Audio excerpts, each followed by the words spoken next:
દરવાજા પાસે આવીને ઊભા છે. વન્ડરફુલ. દરવાજા પાસે આવીને, but still they need salvation.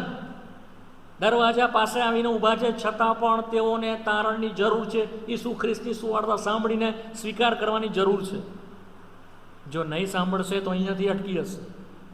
Many time આપણે ઘરોમાં ભેગા થઈએ છીએ, સંગતમાં ભેગા થઈએ છીએ, ગામમાં ભેગા થઈએ છીએ, સુવાર્તા આપણી સુધી આવે છે, છતાં પણ સ્વીકાર ન કરવાના કારણે તારણનું કામ માહે થતું નથી. કેટલી બધી વખત આપણામાં, આપણા સગામાં, આપણા મંડળીમાં કેટલી બધી વખત પ્રભુ કરે છે, છતાં બી તારણથી વિહોણા છે ને? હજી પણ તારણથી વિહોણા છે. હજી બી પ્રભુ ઈસુને ખરી રીતે ઓળખતા નથી, ખરી રીતે પ્રભુને જીવન સોંપ્યું નથી. માને છે કે અમે આવી ગયા, બસ અમે ભેગા થઈ ગયા, બસ અમારા દાન ધર્મ, બસ પ્રભુએ દૂતને બતાવ્યો, બસ પ્રભુએ પવિત્ર આત્મા દ્વારા પિત્તરને મોકલ્યો, બસ